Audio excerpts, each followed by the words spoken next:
నా పేరు వచ్చేసి దేవ. నేను కూడా డ్యాన్స్ మాస్టర్ని అనుకోవచ్చు, అందరు డ్యాన్స్ మాస్టర్లు వస్తారేనండి. అవునా? సో సార్ చెప్పినట్టు అసోసియేషన్ అనేది చాలా చాలా పవర్ఫుల్. సో నన్ను వెనుకుండి నడిపించే వ్యక్తి అనమాట, నా ఫ్రెండ్ అయినా. సో 15 సంవత్సరాలుగా మేము డ్యాన్స్ ఫీల్డ్లో ఉన్నాము. ఈ ప్లాన్ ఎంతమందికి అర్థమైంది? నిజమే మీరందరూ? ఓకే, మీరు అదృష్టవంతులు. ఈ ప్లాన్ నాకు 5 సంవత్సరాల కింద మా ఫ్రెండ్ వచ్చి చెప్పాడు, అప్పుడు నాకు అర్థం కాలేదు. ఆ ఫ్రెండ్ ఎవరో కాదు, శ్రీనివాస్ వడమాన్ సార్. మా రూమ్కి వచ్చి చెప్పినప్పుడు అర్థం కాలేదనమాట, పట్టించుకోలేదు. ఒక 3 సంవత్సరాల తర్వాత ఆయన గ్రోత్ చూసి రావడం జరిగిందనమాట. ఈరోజు కూడా మీరు ఎవరైతే ఉన్నారో చూసి వదిలేకండి. ఎందుకనంటే మిమ్మల్ని ఇన్వైట్ చేసిన వాళ్ళు వచ్చే సంవత్సరాల్లో దాదాపు 1 లక్ష రూపాయల ఇన్కమ్తో ఒక కార్తో తిరుగుతూ ఉంటారు. వాళ్ళని చూసి మనం బాధపడాలి. నిజమా కదా? సో మాకు జరిగింది అలా. సో ఇప్పుడు వచ్చేసి నా ఇన్కమ్ 50,000 పైన ఇన్కమ్ తీసుకుంటూ ఒక 11 లక్షల కార్ తీసుకోవడం జరిగింది. అదే కార్లో హైదరాబాద్ నుంచి రావడం జరిగింది. సో ఇంతకుముందు చూశారు స్టార్ డైరెక్టర్లో మేడం కూలి పని సంథింగ్ అన్నారు కదా మేడం. చూడండి, బిజినెస్ చేయడానికి మనకి ఎలాంటి క్వాలిఫికేషన్ అవసరం లేదు, ఎవరైనా సరే చేయొచ్చు. కానీ మనం చేసే పొరపాటు ఏంటంటే ఇక్కడ విన్న తర్వాత ఫస్ట్ పోయి మనం ఎవరిని అడుగుతామనంటే బయట అడుగుతాం.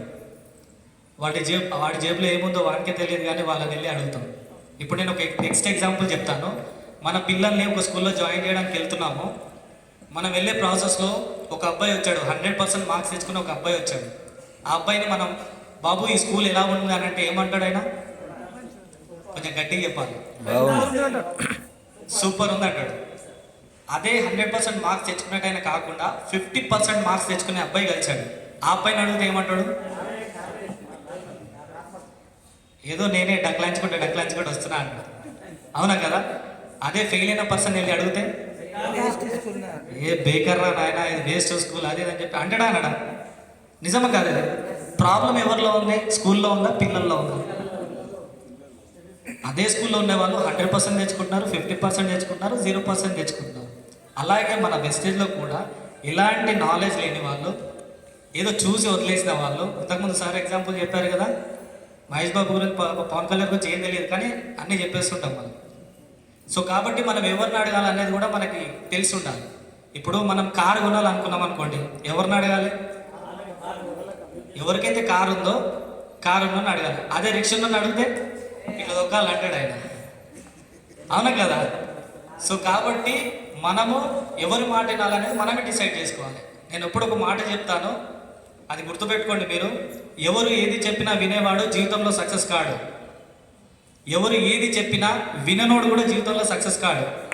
కానీ ఎవరు చెప్తే వినాలో, ఎవరు చెప్తే వినొద్దో అని తెలిసినోడు మాత్రం ఖచ్చితంగా సక్సెస్ అవుతాడు.